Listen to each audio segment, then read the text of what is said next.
लग्नाच्या काही दिवसानंतर मला असं वाटू लागलं की माझी बायको माझ्या संग विश्वासघात करत आहे.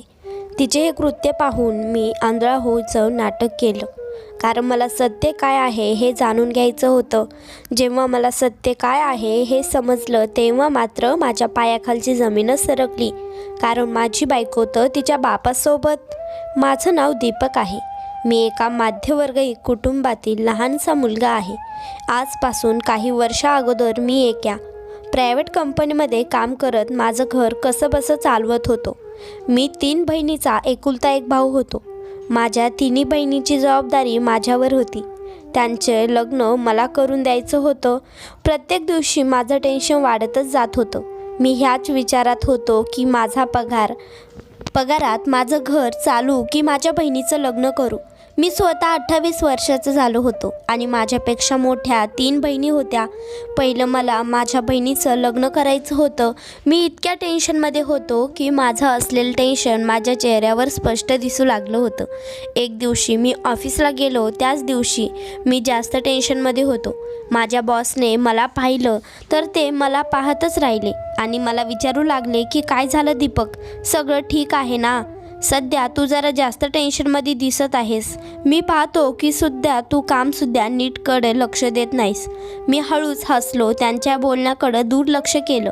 पण बॉस म्हणाले की काहीतरी गोष्ट आहे, मला तुझ्याकडून जाणून घ्यायची की नक्की तुझ्या टेन्शनचं कारण काय आहे.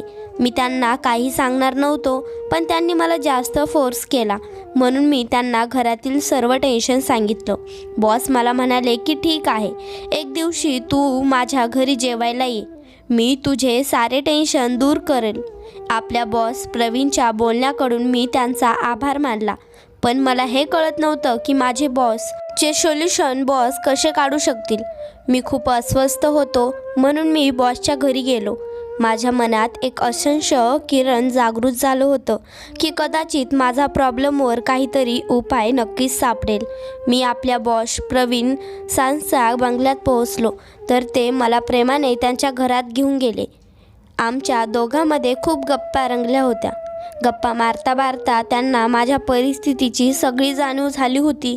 प्रवीण सर मला म्हणाले की माझ्याकडं तुझ्या प्रत्येक प्रॉब्लेमचं सोल्युशन आहे. तू मनावर घेतलं तर तुझे सर्व प्रॉब्लेम चुटकीमध्ये निघून जातील. मी आश्चर्यचकित होऊन त्यांच्याकडे पाहत होतो. मी मागील 3 वर्षापासून दिवसरात्र या प्रॉब्लेममधून जात होतो.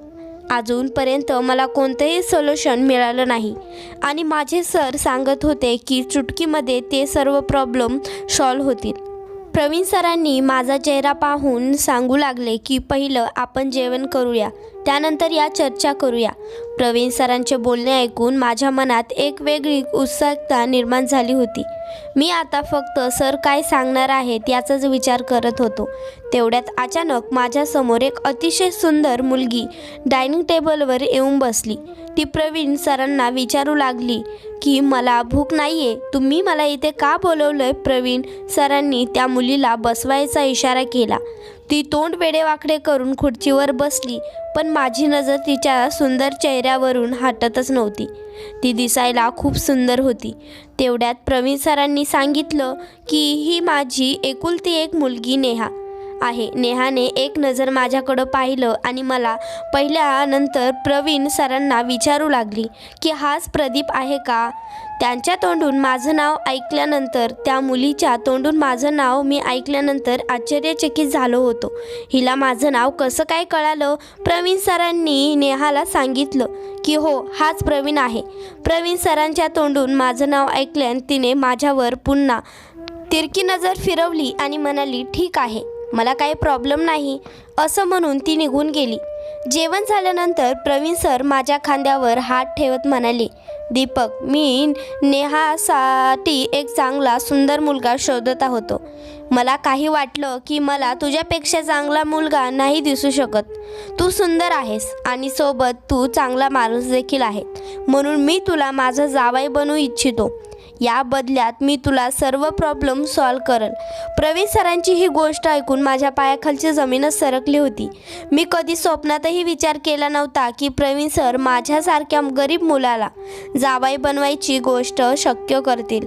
प्रवीण सर म्हणू लागले की तुझ्या तिन्ही बहिणीच्या लग्नाचं संपूर्ण खर्च मी करेल.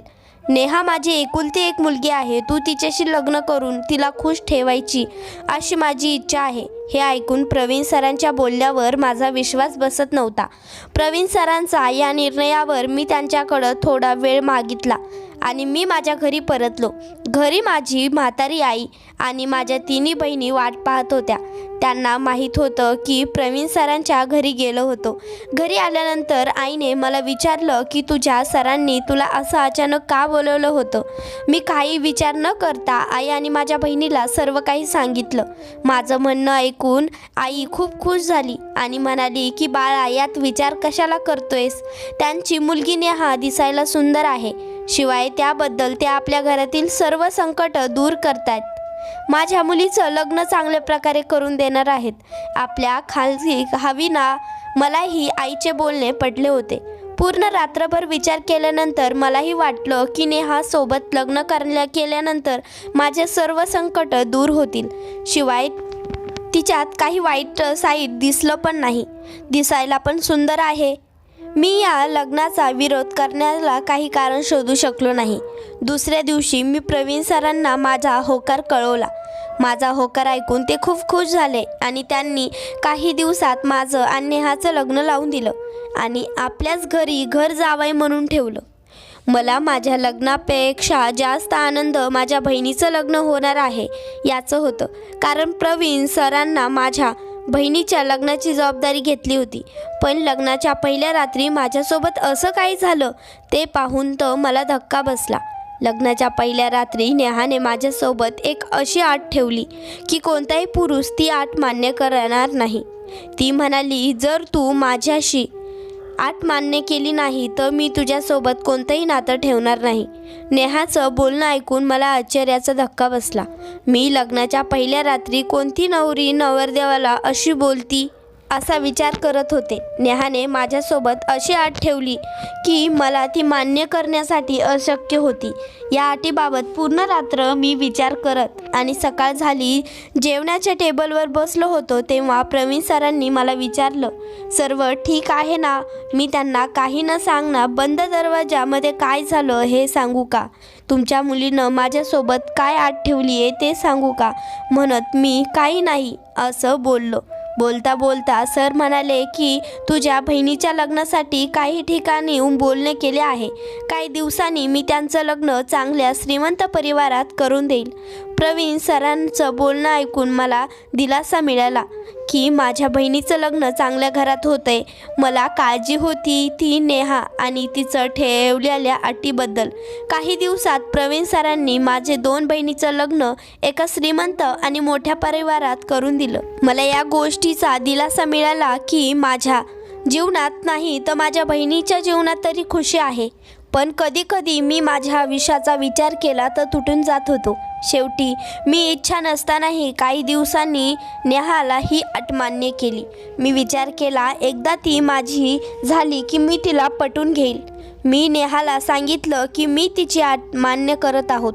हे ऐकून ती खूप खुश झाली होती आणि ती रात्र माझ्या जीवनातील सर्वात सुंदर रात्र झाली होती.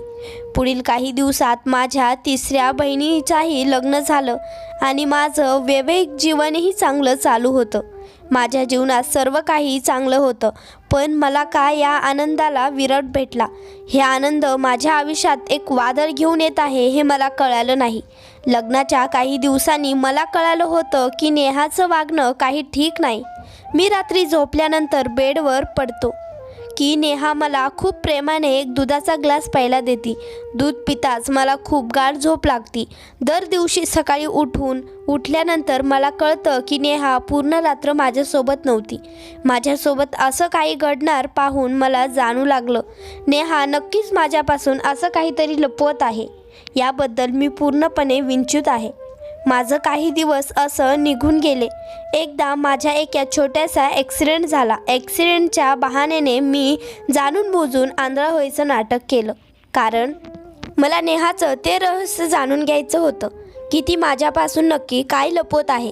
आणि मग ते रहस्य माझ्यासमोर घडले ते पाहून तर माझ्या पायाखालची जमीनच सरकली. नेहाला कळालं मी आता आंधळे झाले आहे. तेव्हापासून तिने मला दूध प्यायला गोळ्या बंद केल्या होत्या. तिने दिलेला दूध पिऊन आता मला झोप लागत नव्हती. एक दिवस ती माझ्यासोबत दूध घेऊन आली आणि ते दूध पिऊन झोपायचं सोंग घेतलं. तिला वाटलं की मला झोप लागली आहे आणि ती उठली. जरी मी उठलो तरी काय होईल. तिच्या नजरेत तर मी आंधळा होतो. मला दूध दिल्यानंतर नेहा रूमच्या बाहेर निघाली. नेहा रूममधून बाहेर पडली. मी सुद्धा तिच्या मागोमाग हळू पावलाने तिच्या मागं येत होतो. मी हळूच पाहिलं तर ती प्रवीण सरांच्या खोलीकडे जात होती. मी विचार करत होतो की रात्रीच्या या वेळेस नेहा आपल्या वडिलांच्या खोलीत नक्की काय करत आहे. प्रवीण सरांच्या रूममध्ये गेली. दरवाजा तिने आतून बंद करून घेतला. आता मात्र खूप संघर्ष करून होतं म्हणून मला मजबुरीने त्यांचं दरवाजाच्या खिंडीतनं पाहावं लागलं. पण जेव्हा मी दरवाजाच्या फटीतून रूमच्या आतमध्ये पाहिलं तेव्हा खोलीतील अतिल दृश्य पाहून माझ्या पायाखालची जमीन सरकली. कारण नेहा आणि प्रवीण सर एकमेकांशी प्रेमाने बोलत होते. कोणताही बाप आपल्या मुलीसोबत या पद्धतीने बोलत नाही. काही वेगळंच ते दोघं बोलत होते. असं काही बोलून गेले ते ऐकून मी मात्र सुन्न झालो होतो.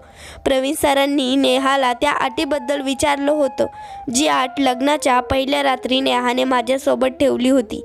या गोष्टीचा मला तीळ मात्र कळाला नव्हता की प्रवीण सरांना त्या अटीबद्दल माहीत आहे. लग्नाच्या पहिल्या रात्री नेहाने माझ्यासोबत अट ठेवली होती की ही नेहा आधी गर्भवती होईल मग मी तिला घटस्फोट द्यायचा. तिच्या आयुष्यातून कायमचं लांब निघून जायचं. मला तर ती अट मान्य करायची नव्हती पण मला खूप मजबुरीनं ती अट मान्य करावी लागली होती. मला वाटलं होतं की एकदा की तिची अट मी मान्य केली तर तिला प्रेमाने पटवून घेईल. मला तर हे अजिबात माहीत नव्हतं की तिचे वडीलही या अटीमध्ये सहभागी आहेत. खूप वेळापासून मी त्या दोघांचं बोलणं ऐकत होतो. आता दोघांचं बोलणं मला सहनशक्तीच्या पलीकडे गेलं होतं आणि मी त्यांचा दार ठोकला. दरवाजात नेहा उघडला आणि मला दरवाजात उभं पाहून आश्चर्यचकित होऊन मला विचारलं की तू ते काय करत आहात. मी म्हणाले मला आता सर्व काही कळालं आहे. तुम्ही बाप मुलीमध्ये काय खिचडी शिजवत आहात. कारण मी आंधळा नाही. मी आंधळा व्हायचं नाटक केलं होतं. मी अजून पुढे काही बोलणार इतक्यात पाठीमागून प्रवीण सर आले आणि मला सांगू लागले की चला चांगलं झालं तुला सगळं काही कळालं. असेच खरं तुला जाणून घ्यायचं होतं ना. वेळ आली की तुला सर्व सांगणार होतो. नेहा गर्भवती आहे. अटीनुसार तुला आता नेहाला घटस्फोट द्यायचा आहे. मी रागात म्हणालो की मी असं काही करणार नाही. माझ्या या बोलण्यावरून प्रवीण सर मला म्हणाले की जर तू ही अट मान्य केली नाहीस तर मी तुझ्या तिन्ही बहिणीचं लग्न मोडून टाकेल. आणि एक सत्य मी तुला आणखी सांगितलं नाही. नेहा ही माझी मुलगी नाही तर बायको आहे. मी बाप होऊ शकत नव्हतो आणि नेहाला दुसऱ्या कोणाचा मुलगा पाहिजे नव्हता. तिला स्वतःचं मूल पाहिजे होतं म्हणून आम्ही तुझ्या मजबुरीचा फायदा घेतला. नेहाचं लग्न तुझ्यासोबत लावून दिलं म्हणून नेहाने पहिल्या रात्री तुझ्यासोबत अशी अट ठेवली की ती गर्भवती झाली की तू तिला घटस्फोट देईल. तिच्या जीवनातून कायमचा निघून जाणार. प्रवीण सर आणि नेहाचं सत्य जाणून घेतल्यानंतर मला खूप मोठा धक्का बसला होता. पण मला मजबुरीने नेहाला घटस्फोट द्यावा लागला. कारण मी तर घटस्फोट दिला नसता तर प्रवीण सरांनी माझ्या तिन्ही बहिणीचं आयुष्य उद्ध्वस्त केलं असतं. माझ्या बहिणीसाठी मला हे बलिदान द्यावं लागलं.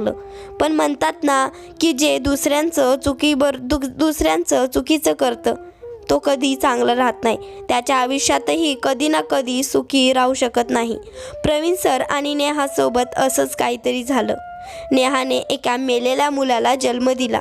नेहा आणि प्रवीण सरांच्या माझ्यासोबत विश्वासघात केला. ते दोघेही आपल्या आयुष्यात सुखी राहू शकले नाही. म्हणूनच म्हणतात की आपल्या सुखासाठी कोणाला मजबुरीचा फायदा घेऊ नका. तर मित्रांनो आणि मैत्रिणींनो, कशी वाटली तुम्हाला आजची कथा नक्की कमेंटमध्ये सांगा. आणि चॅनलवर नवीन असाल तर नक्की सबस्क्राईब करा. धन्यवाद.